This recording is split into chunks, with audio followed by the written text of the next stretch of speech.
Hey everyone, hope you're all well. I'm Tom Winterbottom, presenting the study on modality bias in the TVQA dataset, joint collaboration with Sarah Xiao, Alistair Mclean, and Noura Moubayed. Humans effortlessly understand how language interacts with visual information. For example, Patrick is between Cat and Tom, who are both wearing shorts. Is Patrick happy? We need datasets to facilitate such multimodal modelling. The TVQA dataset was proposed to do just that. A large-scale video question answering dataset based on popular TV shows, with subtitles to accompany video information. The questions were designed to require both vision and language understanding to answer, and aim to achieve this with a two-part compositional question design. However, we've identified some problems surrounding TVQA. We point out that in reality, the majority of the questions can be answered with the subtitle information alone, without video input. The current state-of-the-art model on TVQA, STAGE, sought to surpass the baseline by focusing on spatiotemporal and multimodal modelling, while additionally upgrading text processing by replacing GloVe with BERT embeddings. In our experiments, we demonstrate that going back to the baseline model and simply also upgrading GloVe to BERT actually outperforms the state-of-the-art STAGE model, implying that in reality, TVQA rewards improved text processing over multimodal understanding. To complement these experimental findings, we present direct and indirect evidence for the subtitle bias in TVQA. We look to solve this problem by proposing a general framework that both identifies modality bias in multimodal datasets and can isolate subsets of questions which respond to any single modality or in combination. We use this framework to propose subsets of TVQA using our inclusion-exclusion measure, IEM. We present an analysis of modality dependency by question type to offer further insight into the specific nature of said bias. To reiterate, the aim of TVQA was to produce questions requiring information from both video and subtitles to answer. To achieve this, the authors followed two-part compositional question design. The first part is a 5W question detailing some moment or occurrence, and the second part aims to ground that moment somewhere in the video clip. For example, what is Janice holding on to after Chandler sends Joey to his room? Our experimental findings imply that this relatively simple design has, by and large, failed to enforce the desired multimodal goal. Our experimental results and proposed framework use the simple baseline model originally proposed for TVQA. The video frames are processed in three different forms: ImageNet features from a ResNet 101, pre-trained on ImageNet, and regional object features, including their labels, known as visual concepts, from a faster RCNN. In this simple baseline, the features are processed in separated streams, with each voting for the correct answer out of 5. The feature contributions for each answer are additively summed. The model's modular design makes it a powerful tool to assess the contributions from each feature. This model can be trained with any combination of streams active or inactive. In our naming convention, for example, the model SVI is the model trained with subtitle, visual concept, and ImageNet features. As mentioned in the introduction, we demonstrate that the simpler baseline model outperforms the state-of-the-art STAGE model when it also upgrades from GloVe to BERT embeddings, implying that TVQA rewards improved text processing over better multimodal modelling. Our findings are in line with similar results reported from the recently proposed VSQA model by Yang et al.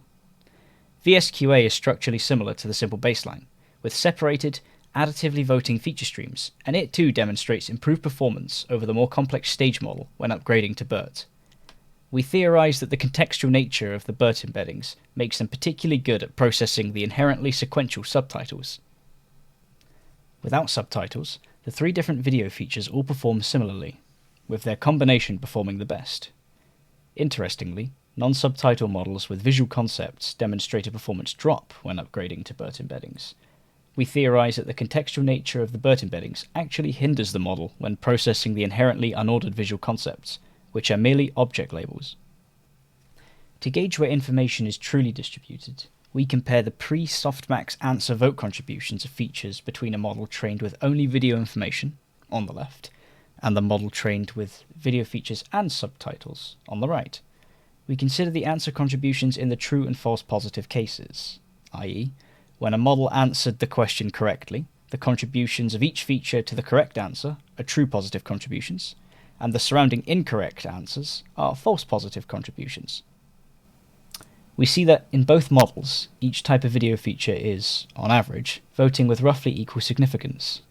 When trained without subtitles, on the left, we see that on average all video features contribute more to the correct answer, Notice the true positive quartiles above the false positive quartiles for each of them. However, when trained with subtitles, not only are the subtitles overwhelmingly contributing to the correct answer, but in fact, in the case of a correct answer, the video feature contributions are actively being suppressed to do so. See the true positive quartiles are now below the false positive quartiles of video features in the right-hand subtitle model. Though subtitles dominate on average across TVQA, we explore the bias more closely by considering the relative performance of each question type offset from the model average. We find that models trained without subtitles suffer significantly on who and which questions, dropping near to the random choice accuracy of 20%. This is unsurprising, as the named entity answers to who and which questions, localized in subtitles, are unavailable to these models. Conversely, subtitle models excel in particular at why questions, whose answers involve information often best represented in language. We propose indirect evidence for subtitle bias by considering related tools and insights in the larger multimodal field. As opposed to separated representations used in the TVQA baseline, a joint representation of modalities, such as bilinear pooling, is thought to preserve shared semantics while discarding modality-specific information. We propose our dual stream model, a minimal redesign of the TVQA baseline to incorporate a joint bilinear representation to contrast with the baseline. Our results imply that a joint representation of features is harmful on TVQA, which may imply that discarding the modality-specific dominating subtitle information is harmful to TVQA performance. As another source of indirect evidence for bias, we apply the reducing unimodal bias, RUBY technique, used in VQA, to the TVQA dataset. RUBY is used to discourage a multimodal model from learning to over-rely on textual shortcuts. This is done by training a text-only model alongside the full one.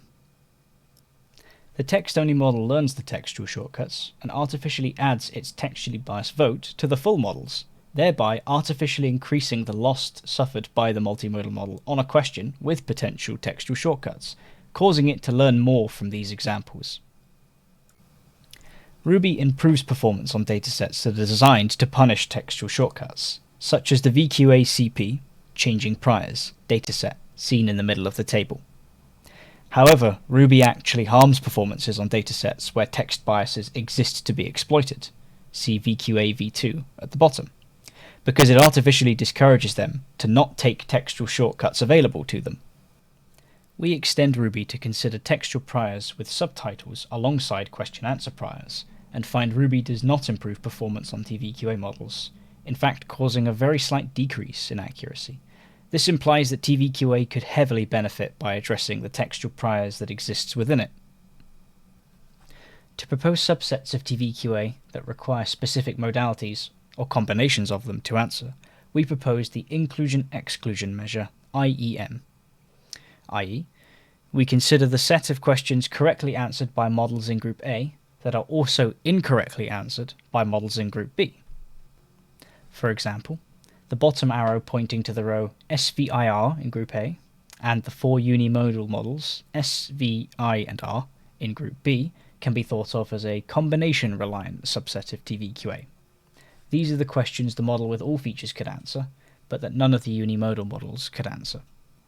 Similarly, we may consider the subtitle-reliant row. These subsets are a great starting point for desired modality properties. However, they are intrinsically linked to specific models. Using IEM on better models as they are released in the future will produce even better subsets than our proposed starting ones.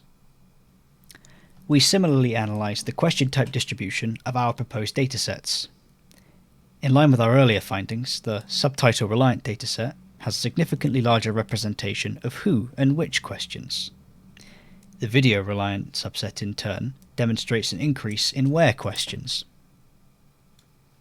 To conclude, we have directly and indirectly inferred the existence of a subtitle bias in TVQA. We demonstrate that, shockingly, state-of-the-art can be achieved on TVQA by exploiting subtitle and suppressing video information, at odds with the original aim of the dataset.